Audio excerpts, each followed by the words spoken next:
Advocate Shibu Meeran, ഇപ്പോൾ NEP ആണ് ആത്യന്തികമായി ലക്ഷ്യമിടുന്നത്. അതിനു വേണ്ടിയാണ് ഈ PM ശ്രീ പദ്ധതി തന്നെ. ദേശീയ വിദ്യാഭ്യാസ നയം, എല്ലായിടത്തും ഒരേ രീതിയിലുള്ള വിദ്യാഭ്യാസം, അത് കേന്ദ്ര നയം അനുസരിച്ച് അതാണല്ലോ ഉദ്ദേശിക്കുന്നത്. അപ്പോൾ അതിൽ ആദ്യം ഒപ്പിട്ടത് നിങ്ങൾ ഭരിക്കുന്ന സംസ്ഥാനങ്ങളിൽ തന്നെയല്ലേ? നിങ്ങളെന്ന് പറയുമ്പോൾ നിങ്ങളുടെ മുന്നണിയിൽപ്പെടുന്ന കോൺഗ്രസ് ഭരിക്കുന്ന സംസ്ഥാനം, പ്രത്യേകിച്ച് രാജസ്ഥാൻ്റെ കാര്യം എടുത്തു കാണിക്കുന്നുണ്ട് CPM നേതാക്കൾ. രാജസ്ഥാനിൽ ഒപ്പിട്ടതല്ലേ എന്നുള്ളത്.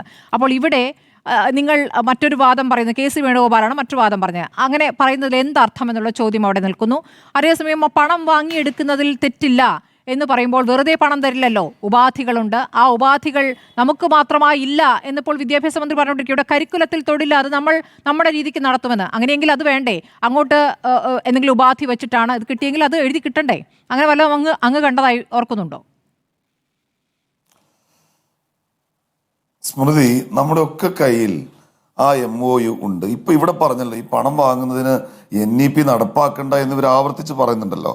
ഇതിൽ വളരെ കൃത്യമായി സ്റ്റേറ്റ്സ് EUTs എന്ന് തുടങ്ങിയിട്ട് പറയുന്നത് will implement all the provisions of national education policy 2020 in entirely within the entire states as the main object of the scheme is to showcase the implementation of NEP. ഇത് വെച്ചിട്ട് reporter TV തന്നെ ഇത് ചർച്ച ചെയ്തതാണ്. ഇതൊരു രേഖയാണ്. ഇതിന്റെ താഴെ വാസുകി IAS ഒപ്പുണ്ട്. അവർ സ്വന്തം നിലക്ക് പോയി ഒപ്പിട്ടു. അപ്പോൾ കൃത്യമാണ് ഇത് നടപ്പാക്കുക എന്നതാണ്. NEP സംസ്ഥാനങ്ങളെ കൊണ്ട് നടപ്പാക്കിക്കുക എന്നതാണ് കേന്ദ്ര സർക്കാരിന്റെ ലക്ഷ്യം. അതിനുവേണ്ടിയാണ് PM ശ്രീ സ്കൂൾ നടത്തുന്നത്. ഇനി അതിനകത്ത് അദ്ദേഹം കണ്ടസ്റ്റ് ചെയ്യുന്നുണ്ടെങ്കിൽ ഞാനത് പിന്നെ താഴോട്ട് വായിക്കാം. ഇപ്പൊ ജനസാധനം ഇപ്പം അശോക് ഗെഹ്ലോട്ടിനെ കുറിച്ച് പറഞ്ഞു, ശശി തരൂരിനെ കുറിച്ച് പറഞ്ഞു. സ്മൃതി, കേരളം ഭരിക്കുന്നത് ഒരു കമ്മ്യൂണിസ്റ്റ് പാർട്ടിയാണ്.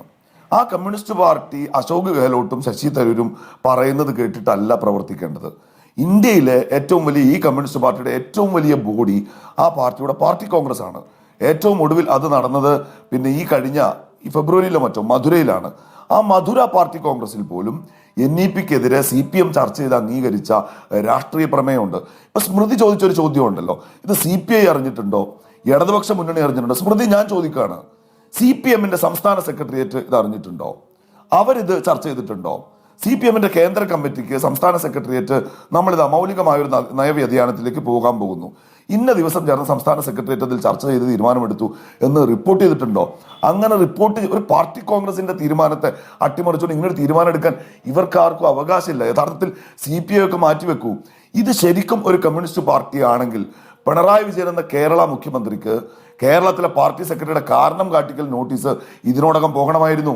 MA ബേബിയുടെ നോട്ടീസ് പോകണമായിരുന്നു. നിങ്ങൾ ആരോട് ചോദിച്ചിട്ടാണ് ഈ പാർട്ടിയുടെ പാർട്ടി കോൺഗ്രസ് ചർച്ച ചെയ്ത് അംഗീകരിച്ച ഒരു നിലപാട്, പാർട്ടി മുഖപത്രങ്ങൾ ആവർത്തിച്ച് ഉയർത്തിപ്പിടിച്ച ഒരു നിലപാട്, രാജ്യത്തെ മറ്റ് സംസ്ഥാനങ്ങളിൽ പാർട്ടി ഉയർത്തിപ്പിടിക്കുന്ന ഒരു നിലപാട്, അടിസ്ഥാനപരമായി ഇന്ത്യയിലെ CPMന്റെ ഇടതുപക്ഷ സ്വഭാവത്തെ നിർണ്ണയിക്കുന്ന ഒരു നിലപാടിൽ നിങ്ങൾ ആരോട് ചോദിച്ചിട്ട് വെള്ളം ചേർത്തു ഇതിന് മറുപടി വേണം എന്ന് പറയുമായിരുന്നു. പക്ഷെ ഇവിടെ പ്രശ്നം, ഇതൊരു കമ്മ്യൂണിസ്റ്റ് പാർട്ടിയല്ല, ഇതൊരു ഇടതു പാർട്ടിയല്ല, ഇത് പിണറായി വിജയൻ ഫാൻസ് അസോസിയേഷൻ എന്ന നിലവാരത്തിലേക്ക് തരംതാണു പോയത് കൊണ്ടാണ് സ്വന്തം പാർട്ടി സെക്രട്ടേറിയറ്റിനെ അറിയിക്കാതെ 6 പതിറ്റാണ്ടിൽ കൂടെ നിൽക്കുന്ന മറ്റൊരു കമ്മ്യൂണിസ്റ്റ് പാർട്ടിയെ അറിയിക്കാതെ ഇത്ര മൗലികമായ ഒരു നയവ്യതിയാനത്തിലേക്ക് ആരെയും ഭയക്കാതെ പിണറായി സർക്കാരിന് പോകാൻ വേണ്ടി കഴിയുന്നത്. ഇത് ചെറിയൊരു കാര്യമല്ല. ഇപ്പൊ ഈ ദേശാഭിമാനി തന്നെ 2 വർഷങ്ങൾക്ക് 3 വർഷങ്ങൾക്ക് മുൻപ് എഴുതിയ ഒരു ലേഖനം വായിച്ചാൽ പച്ചയായ സംഘപരിവാർവൽക്കരണം ലക്ഷ്യം വെക്കുന്ന ഒന്നാണ്. ഇനി ഞാനൊരു ചോദ്യം, സ്മൃതി എന്നോട് ഉന്നയിച്ച ഒരു ചോദ്യം ഇവിടെ റെജി ലൂക്കോസും അത് ചൂണ്ടിക്കാണിച്ചു. എന്ന് വെച്ചാൽ സംസ്ഥാനത്തിന്റെ കരിക്കുലത്തിൽ കേന്ദ്രം ഇടപെടില്ല എന്നാണല്ലോ പറയുന്നത്. ഇതിനകത്തൊരു അപകടമുണ്ട് സ്മൃതി. നമ്മളിപ്പോൾ അടുത്ത വർഷത്തേക്കുള്ള പാഠപുസ്തകങ്ങൾ തയ്യാറാക്കിയിട്ടുണ്ടെന്ന് ഞാൻ സമ്മതിക്കാം. പിന്നീട് നമ്മൾ പാഠപുസ്തകം തയ്യാറാക്കുമ്പോൾ ഞാൻ ഉറപ്പിച്ചു പറയുന്നു, NCERT അടക്കമുള്ള ഏജൻസികളുടെ ഒരു കത്തോ അല്ലെങ്കിൽ അവരുടെ ഒരു ഡിക്റ്റേഷനോ ഇങ്ങോട്ട് വരും. നിങ്ങൾ സംസ്ഥാനത്തെ പാഠപുസ്തകങ്ങൾ തയ്യാറാക്കുമ്പോൾ ഈ NEP മുന്നോട്ട് വെക്കുന്ന മാനദണ്ഡങ്ങൾ പാലിച്ചുകൊണ്ട് അതിൻ്റെ ഒരു ഐഡിയോളജി ഉയർത്തിപ്പിടിക്കണമെന്ന് പ്പിച്ചുകൊണ്ട് പുസ്തകങ്ങൾ ഉണ്ടാക്കണം എന്ന് തീരുമാനിച്ചാൽ എതിർത്ത് നിൽക്കാനുള്ള നട്ടനുള്ളവർക്ക് കൂടെ ഒരു 1500 കോടിയും കൂടി ചേർത്താൽ, സുരേന്ദ്രൻ പറഞ്ഞത് അതിശയോക്തിയൊന്നുമല്ല, ഇവർ ഹെഡ് ഗവാറിനെ കുറിച്ചും പഠിപ്പിക്കും, ഇവർ ഗോൾവൽക്കറിനെ കുറിച്ച് പഠിപ്പിക്കും. RSS ചൂണ്ടിക്കാണിക്കുന്ന എന്തിനേയും അതേപടി അനുസരിക്കുന്ന ഒരു മാനസികാവസ്ഥയിലേക്ക് കേരളത്തിലെ ഗവൺമെന്റ് പോയിരിക്കുന്നു എന്നതുകൊണ്ടാണ് ട്രപ്പീസ് കളിക്കാലപ്പോലും നാണിക്കുന്ന മട്ടിൽ ഇവർക്കിപ്പോൾ ഈ മലക്കം മറിച്ചിൽ നടത്തിക്കൊണ്ടേയിരിക്കേണ്ടി വരുന്നത്. അതുകൊണ്ട് തന്നെ രാജസ്ഥാനിലെ ഗവൺമെന്റ് എന്ത് ചെയ്തു എന്നത് കേരളത്തിലെ ഇടതുപക്ഷ ഗവൺമെന്റിനെ സംബന്ധിച്ച് പ്രസക്തമായ ഒരു കാര്യം. അല്ലെങ്കിൽ ഇവർ പറയട്ടെ, രാജസ്ഥാനിൽ ഗെഹ്ലോട്ട് നടപ്പാക്കുന്നതും പിന്നെ കർണാടകയിലെ കോൺഗ്രസ് നടപ്പാക്കുന്നതും നടപ്പാക്കലാണ് ഞങ്ങളുടെ സ്വഭാവം, അതല്ലാത്ത ഇടതുപക്ഷ നിലപാടൊന്നും ഞങ്ങൾക്കില്ല. അല്ല, പക്ഷേ എന്നിത് തുറന്നു കാവ്യവൽക്കരണത്തെ പറഞ്ഞാൽ തീർന്നു. എനിക്ക് എതിർക്കേണ്ടത് യഥാർത്ഥത്തിൽ ഇടതുപക്ഷത്തിന്റെ പറയാനുള്ളത് മാത്രം ബാധ്യതയാണോ അഡ്വക്കേറ്റ് ഷിബു മീരാൻ? ഒരു നിലക്കും അങ്ങനെയല്ല സ്മൃതി. ഇപ്പൊ തൊട്ടടുത്ത കർണാടകയിൽ ഒരു ഉദാഹരണം, നമ്മൾ വെറുതെ ഏകപക്ഷീയമായി പറഞ്ഞു പോകരുത്. കർണാടകയിൽ ഇത് ഒപ്പുവെച്ചത് അന്ന് BJP ഗവൺമെന്റ് ഉള്ളപ്പോൾ BJP ഗവൺമെന്റ് ഒപ്പുവെക്കുക മാത്രമല്ല, അവർ പാഠപുസ്തകങ്ങൾ അടിമുടി വർഗീയവൽക്കരിച്ചു. അവിടെ കോൺഗ്രസ് ഗവൺമെന്റ് വന്നപ്പോൾ ഒരു പ്രത്യേക സമിതി ഉണ്ടാക്കി പൂർണ്ണമായും ആ ഹെഡ് ഗവാറിനെ കുറിച്ചുള്ള പാഠഭാഗം നീക്കം ചെയ്തു, സവർക്കറെ കുറിച്ചുള്ള പാഠഭാഗം നീക്കം ചെയ്തു, മറുഭാഗത്ത് സാവിത്രി ഭൂലിയെ കുറിച്ചുള്ളത് ഉൾപ്പെടുത്തി, അംബേദ്കറെ കുറിച്ചുള്ള കവിത ഉൾപ്പെടുത്തി. സമഗ്രമായൊരു മാറ്റം അവിടുത്തെ കരിക്കുലത്തിൽ അവിടുത്തെ കോൺഗ്രസ് ഗവൺമെന്റ് കർണാടകയിൽ കൊണ്ടുവന്നിട്ടുണ്ട്. ഇവിടെ നടക്കുന്നത് വെറുതെ തൊള്ളപടായിയാണ്, വായ്ത്താരിയാണ്, ഘട്ടം ഘട്ടമായി അവർക്ക് കീഴടങ്ങിക്കൊണ്ടിരിക്കുകയാണ്. മറുഭാഗത്ത് ആ പാഠപുസ്തകങ്ങൾ മുഴുവൻ ശുദ്ധീകരിക്കുന്ന നിലയുണ്ടായി. ഇനി അവശേഷിച്ച 3 സംസ്ഥാനം, ഇപ്പൊ സ്റ്റാലിൻ സഖാവിനെ ഈ പാർട്ടി സമ്മേളനത്തിൽ, കഴിഞ്ഞ കണ്ണൂർ പാർട്ടി സമ്മേളനത്തിൽ അദ്ദേഹം വന്ന് പ്രസംഗിച്ചു പോയല്ലോ, മധുരയിലും അദ്ദേഹം അഭിവാദ്യം. ആ മനുഷ്യനെ ഒറ്റ കൊടുത്തുകൊണ്ടല്ലേ ഈ പിണറായി സഖാവ് ഈ തോന്നിയാസം അവർ ഫൈറ്റ് ചെയ്തല്ലോ. ഇവിടെ റൊജി ലൂക്കോസ് പറഞ്ഞ തെറ്റാണ്.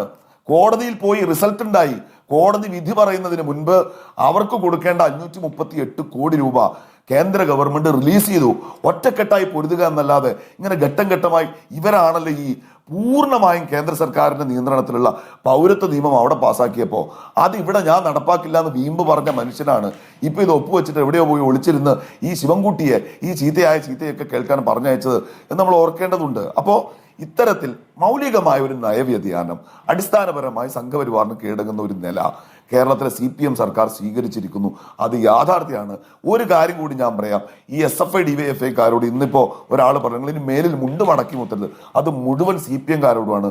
നിങ്ങൾ മുണ്ട് മടക്കി കുത്തിയാൽ നിങ്ങളുടെ കാവി കളസം നാട്ടുകാർ കാണും. എൻ്റെ മെക്കിട്ട് കയറണ്ട, ഇത് ഞാൻ പറഞ്ഞതല്ല. 6 പതിറ്റാണ്ട് മുൻപ് മുഖ്യമന്ത്രി കസേരയിൽ നിന്ന് ഇടതുപക്ഷ ഐക്യം ഉയർത്തിപ്പിടിക്കാൻ ആ കസേര വലിച്ചെറിഞ്ഞിട്ട് നിങ്ങളോടൊപ്പം നിലയുറപ്പിച്ച ഇന്ത്യയിലെ ഏറ്റവും വലിയ 2ാമത്തെ കമ്മ്യൂണിസ്റ്റ് പാർട്ടിയായ CPIയുടെ ഒരു യുവജന നേതാവ് ഇന്ന് SFIക്കാരും DYFIക്കാരോടും പറഞ്ഞതാണ്. ഞാനത് കേരളത്തിലെ മുഴുവൻ CPMകാരോടും അവരുടെ സഹയാത്രികരോടും പറയുന്നു, നിങ്ങൾ ദയവ് ചെയ്തിന് മുണ്ട് മടക്കി കുത്തരുത്. നിങ്ങളുടെ ആ കാക്കി കളസം ഇപ്പോൾ നാട്ടുകാർ നല്ലപോലെ കാണുന്നുണ്ട് എന്നാണ്. സ്മൃതി.